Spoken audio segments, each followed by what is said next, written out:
Hi, I'm Barry Lamb, Associate Professor of Philosophy at Vassar College, and the producer of Hi-Phi Nation, a show about philosophy that turns stories into ideas. In this video, we'll consider the idea that criminal law comes directly from morality. 31. That's the number of attackers Bruce Lee single-handedly beat up with nunchucks on screen during his film career in the 70s.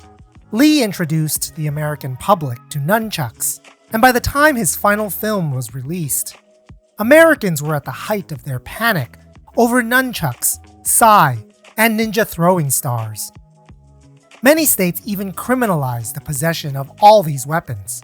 Possessing nunchucks remains illegal today in some states. Lawmakers create hundreds of criminal laws every year in response to both perceived and real threats from dangerous new weapons, drugs, or technology. But what determines whether something should be criminalized? One theory says that criminal law should be as close a reflection of moral life as possible. Certain actions are widely condemned as morally wrong, regardless of whether there's a legal system to outlaw them. Consider murder, assault, and kidnapping. Someone who commits one of these actions intends to cause serious injury. Not only do we have moral reason not to do them, we have moral reason to prevent others from doing them. Such actions are called malum in se in Latin. They are wrongs in themselves. The theory, then, is that such actions should be criminalized in any society, from small nomadic tribal societies that lack police, courts, or prisons, to advanced industrial societies with complex legal systems. Since everyone has a moral reason to prevent such wrongs, these acts should be outlawed. Does this theory imply that possession of nunchucks should be illegal? That depends. Is possessing nunchucks inherently wrong? Do we have pre-legal moral reasons to detain someone we see buying or playing with nunchucks? It doesn't seem like it. Owning nunchucks isn't anything like kidnapping or assault. Merely possessing nunchucks doesn't hurt anyone, doesn't damage anything, and doesn't deprive anyone of anything. So it doesn't seem to count as malum in se. In fact, it seems like merely possessing anything, no matter how dangerous, isn't a pre-legal wrong. Whether it's drugs, weapons, or technology with a potential to do harm to others, having something dangerous isn't the same as intentionally causing injury with it. So if mere possession isn't wrong in itself, what could legitimize its criminalization? Maybe nothing. Maybe a government should only criminalize actions that are malum in se.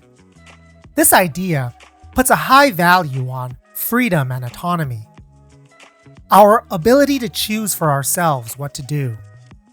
It views the primary role of the state as responsible for protecting that freedom and autonomy. Criminalizing something simply because it has the potential to cause injury undermines human autonomy. It treats a person who possesses something dangerous as though they are inevitably going to do something bad with it, denying them the opportunity to refrain from doing so. This view implies that possession of potentially harmful things, like nunchucks and drugs, cannot justly be criminalized. It also seems to imply that no matter how dangerous something is, we can't justly criminalize the possession of it. Not even rocket launchers, plutonium, or state secrets. The mere fact that something is likely to be used in a malum in se crime can't justify making it a crime to possess. This reasoning raises questions about other crimes too. Consider conspiring with a friend to assault another friend. The assault itself is a malum in se crime. But at what point should planning to do it also be a crime? If I thought about assaulting my friend and wrote in my journal about how I do it, is that enough to be a crime? Surely not. Thinking and fantasizing should not be a crime. But what if two of us made all the plans, bought ourselves some nunchucks, and asked our friend to meet us at an abandoned warehouse? Shouldn't that be a crime? At any given stage of the planning, a free and autonomous human being can change their mind, change their plan, and not go through with it.